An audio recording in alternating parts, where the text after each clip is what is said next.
2026 की पहली war start हो चुकी।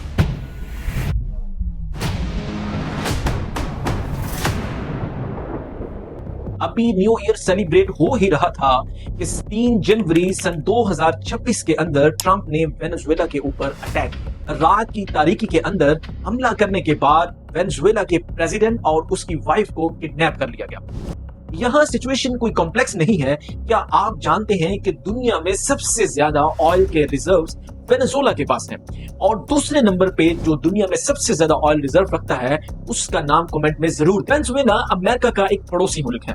जब हमसाए के पास इतना ऑयल मौजूद हो तो ट्रंप कुछ ना करे ऐसा तो हो ही नहीं सकता। यहाँ ट्रंप ऑफिशियली ये रीजन देता है कि यहाँ से बहुत सारी इलीगल चीजें और ड्रग की सप्लाई की जाती थी, लेकिन ये कोई मेन प्रॉब्लम तो नहीं है क्योंकि अमेरिका के अंदर सबसे ज्यादा ड्रग्स मेक्सिको और कोलंबिया से होते हैं। लेकिन आखिर वेनेजुएला पर ही अटैक क्यों? मुझे क्यों लगता है कि 2026 हमारी जिंदगी का सबसे ज्यादा एक्शन पैक्ड साल होने वाला है। वेनेजुएला पर जो अटैक हुआ है ये बस एक शुरुआत है।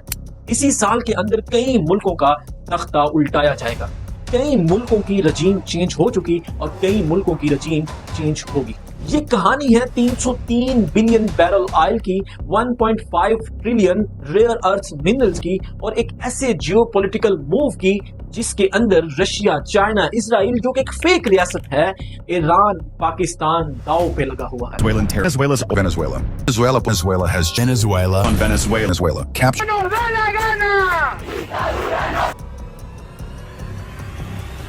आपने सुना ही होगा कि किसी इंसान की बहुत ज्यादा खूबसूरती ने उसका जीना हराम कर दिया और किसी इंसान की ज्यादा अकल होने की वजह से वो मौत के मुंह में जा गिरा। इस कहानी में भी कुछ ऐसा ही सीन था 1922 जब वेनेजुएला के अंदर ऑयल डिस्कवर हुआ और इतना ऑयल कि दुनिया हैरान की हैरान रह गई। कुछ ही सालों के अंदर वेनेजुएला दुनिया में सबसे ज्यादा ऑयल प्रोड्यूस करने वाला मुल्क बन गया।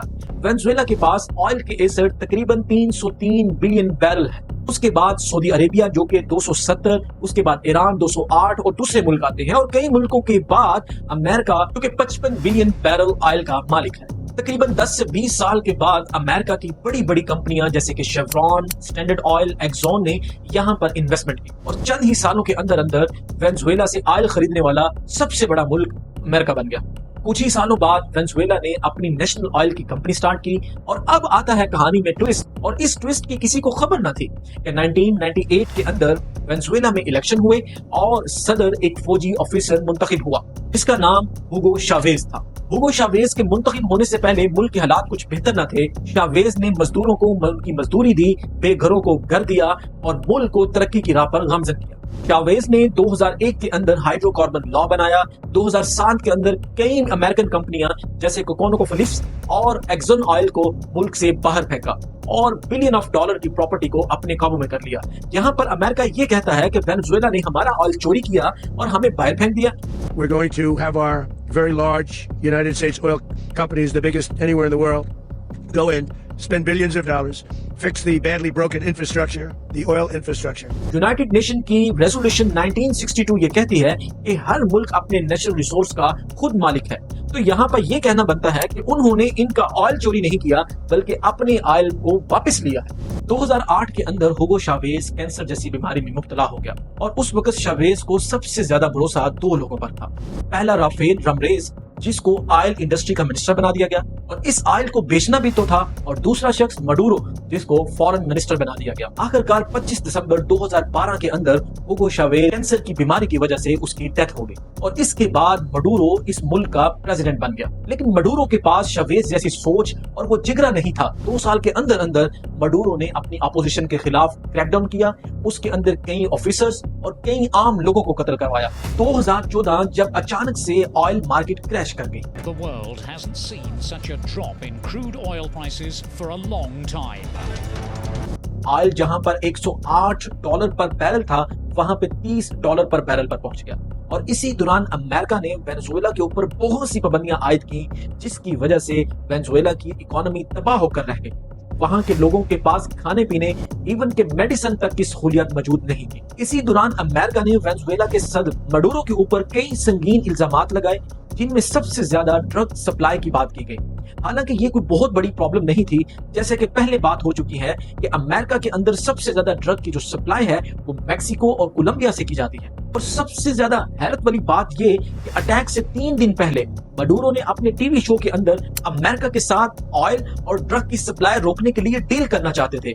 He tells his interviewer he's open to closer cooperation with Donald Trump. He has now, it seems, been deposed and is on his way to an uncertain fate. लेकिन उसके बावजूद ट्रंप ने 3 जनवरी 2026 रात के 2 बजे 150 से ज्यादा हेलीकॉप्टर, एयरक्राफ्ट और अल्फा स्क्वाड के जेर निगरानी सबसे पहले एक साइबर अटैक करवाया गया, जिसकी वजह से उनके शहर की तमाम इलेक्ट्रिसिटी बंद कर दी गई और अगले 30 मिनट के अंदर अंदर वेनेजुएला के सदर और उसकी वाइफ को किडनैप करके अमेरिका के अंदर पहुंचाया गया।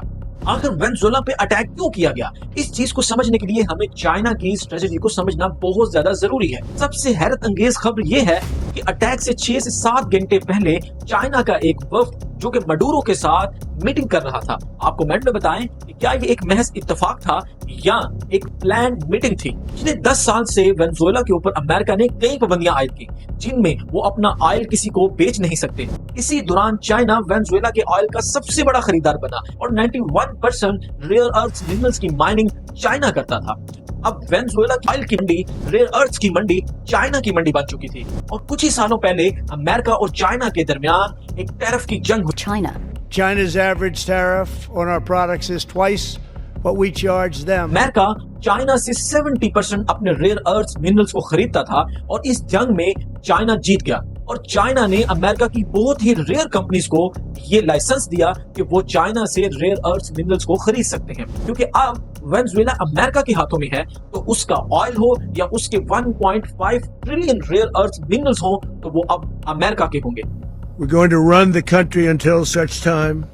आखिर America in rare earth mineral से क्या ही कर सकता है, इस बात को समझे। गोल्ड जो कि सबसे ज्यादा मोबाइल, लैपटॉप और मिलिट्री मिसाइल बनाने में काम आता है, बॉक्साइट जो कि एल्यूमिनियम बनाने में काम आता है और सबसे ज्यादा निकल, कोबाल्ट, लिथियम जो कि इलेक्ट्रिक व्हीकल की बैटरी बनाने के काम में आता है, वो भी यहाँ पर दस्तयाब है। और सबसे हैरत अंगेज ये बात कि वो रेयर अर्थ मिनरल्स जो कि किसी भी डिफेंस सिस्टम को बनाने में काम आते हैं वो भी यहाँ पर मिल जाते हैं। अब सवाल ये आता है कि ट्रंप एक ऐसा शख्स है जो अपने आप को पीसफुल मानता है।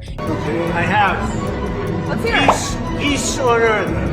Peace on earth. ये ऐसे कंट्री का सदर है जो सबको ये कहती है कि हम दूसरे कंट्रीज के दरमियान अमन के मुआहदे करवाते हैं, जो कि सरासर झूठ के ऊपर मबनी होते हैं, जो कि सरासर इनके अपने मवादात के लिए होते हैं। और ये लोगों के सामने क्या रवायत पेश कर रहे हैं कि किसी मुल्क के इलेक्टेड प्रेसिडेंट को उसके मुल्क से ही किडनैप करना, क्या ये एक खुली दहशतगर्दी नहीं है? क्या ये अपने ही बनाए हुए लॉ की धज्जियां उड़ाना नहीं है? लेकिन अब सवाल यहाँ पर ये आता है कि इसके अंदर पाकिस्तान का क्या रद्द-ए-अमल होगा, क्योंकि पाकिस्तान भी अपना मैक्सिमम ऑयल बाहर से इंपोर्ट करता है। जब ऑयल की कीमत इंक्रीज होगी तो पाकिस्तान के अंदर तमाम एशिया के ऊपर इसका इफेक्ट होगा, इन्फ्लेशन रेट इंक्रीज होगा।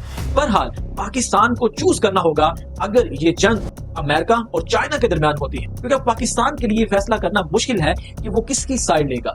चाइना ऐसा मुल्क जिसके साथ हम कई सालों से फ्रेंडशिप का दावा करते हैं, जिसके साथ हमने कई मुआहदे किए, सबसे बड़ा मुआहदा सीपैक किया।